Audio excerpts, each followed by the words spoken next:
Most photographers think their problem is their photography. They think they need a better lens, a better camera, or possibly a more dramatic landscape. But the truth is usually much simpler. Most photographers have never learned how photography actually becomes income. They've learned how to make images, but they've never learned how to make revenue around those images. And the strange thing is, most photographers have everything they need sitting on their hard drive. Hundreds of photographs, sometimes thousands. Images that have never been printed, never been offered for sale, or never even been considered as part of a business. And that's where the problem begins. Photography income doesn't appear all at once. It appears in small steps. A first print, a first collector, a first small sale. And then something interesting happens. An income ecosystem starts to form. Today we're going to talk about the foundation layer of photography income, the things that photographers often overlook. Because these small pieces are exactly how many photographers make their first $500, $1,000, and sometimes tens of thousands of dollars. Not from one miracle moment, but from multiple streams working together. Because the first income stream in photography is also the most obvious, physical work. But most photographers approach this completely backwards. Fine art prints are the backbone of many photography businesses. But here's the mistake that most photographers make. They believe that prints only sell when you already have a large audience. And that's not true. Prints sell when three things are clear: the photograph, the presentation, and the story behind the image. Collectors rarely buy pixels, they buy meaning. When someone hangs a photograph in their home, they're not buying a file. They're buying a moment, a place.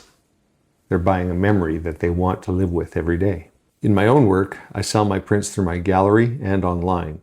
And one thing that surprises many photographers is this. Some collectors discover these images months, maybe even years after the photograph was taken. An image captured quietly one day can eventually become something that lives in someone's home for decades. That's the power of print. Now, if you want to start selling prints, here are 3 practical steps. Step 1. Choose 10 photographs that you would personally hang on your own wall. Not the ones that are technically perfect, the ones that make you feel something. Emotion always sells better than technical perfection. Tip 2.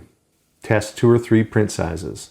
Small prints around 8 by 10, medium prints around 16 by 24, and 1 large gallery print. You'll quickly learn what size collectors attract to. Tip 3. Pay attention to paper. Collectors notice this. Photo rag papers and canvas from companies like Hahnemühle or similar archival paper create depth and texture that standard prints simply cannot replicate. When someone holds that print, it immediately feels like artwork, and that physical experience matters. Let me ask you something. How many photographs are sitting on your hard drive right now that nobody has ever seen? Not on social media, not on your website, not printed, just files. Because if the answer is 50, or even 100, or maybe there's thousands, you're already sitting on the raw material of a photography business. And in a moment, I'm going to show you how to turn those files into income, even without a following. But first, we need to talk about the easiest entry point. The second income stream is something photographers underestimate constantly. Small prints and greeting cards. These are entry points.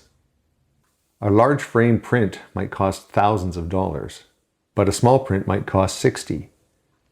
Suddenly, someone who loves an image can actually take something home. And at art markets, this matters enormously. Many photographers earn thousands of dollars a year doing this, simply from small prints and cards.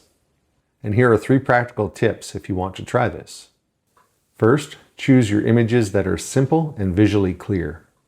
Images with strong shape or color tend to work very well in smaller formats. Second, package them professionally. Clear sleeves, backer boards, and labels. When the presentation looks clean and thoughtful, people treat it as artwork instead of a cheap souvenir.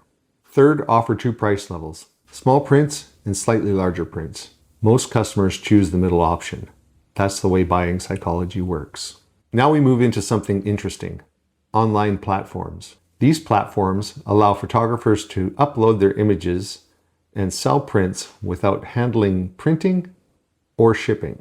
Some examples include Saatchi Art, Fine Art America, Society 6, and Art Finder. There are quite a few online. Once the image is uploaded, the platform prints and ships directly to the customer. You receive a royalty, and the photograph continues existing as a product in the world. Here are 3 practical tips when using these platforms. First, upload a collection, not a single image.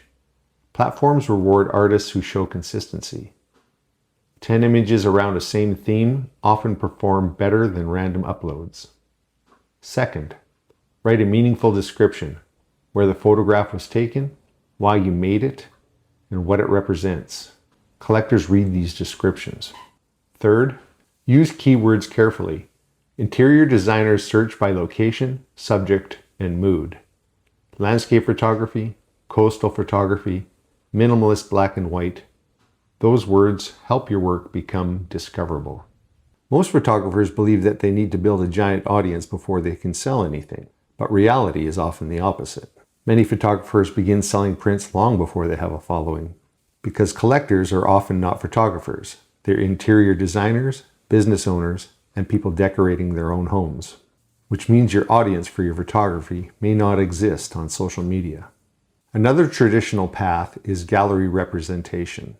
A gallery displays your work and sells it to collectors, and in return, they take a commission, often around 50%, and that sounds high.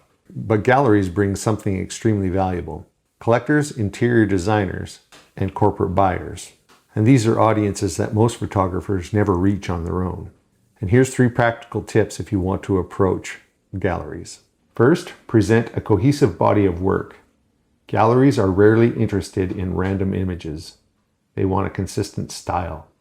Second, print your work professionally before approaching them.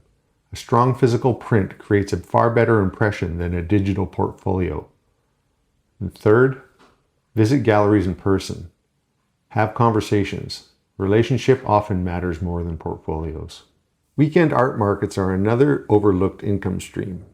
They are simple: a booth, a selection of prints, and a conversation with people who love your images. Some photographers can earn thousands of dollars on a weekend at a market, but more importantly, they meet collectors. They meet people who later purchase larger prints. So here's 3 simple tips if you try this. Keep your display clean and simple. Often too many prints confuse buyers.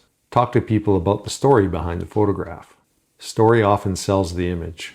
Make sure to collect email addresses, because many collectors buy later once they've thought about that image. If you own a professional printer, another income stream appears: archival printing services. Many photographers prefer to outsource printing services, which means photographers with high-quality printers can offer printing as a service. In my own studio, I use a Canon Pro 4000 large format printer. It allows me to produce high-quality prints using archival Hahnemühle papers and canvases.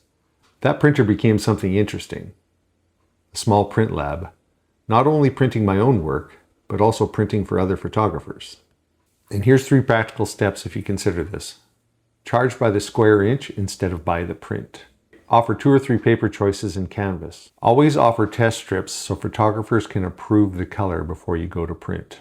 It becomes a small business inside the photography business. Photography books are another form of artwork. Collections of images, photo essays, projects built around a theme. Books could be sold through your website, through galleries, through workshops, and at markets. They become both art and documentation of your work. And surprisingly, books often lead to print sales. Someone discovers your work through a book and then later purchases a larger piece. The important lesson in all this is very simple. Photography income rarely comes from one place. A photographer might sell $5,000 in prints, $3,000 online, $2,000 at an art market. And suddenly that skill that felt like a hobby becomes an income generator. Not because of one big breakthrough, but because the ecosystem for income started forming. And this foundation even leads to something more powerful, because once a photographer starts earning income off their images, another door opens. Teaching, workshops, courses, and mentoring. And that's where photography knowledge itself becomes income. And we'll explore that in the next episode. If you want to follow along with the journey, like the video and subscribe. I'll be documenting this step by deliberate step. And remember, the light doesn't wait, and neither should we.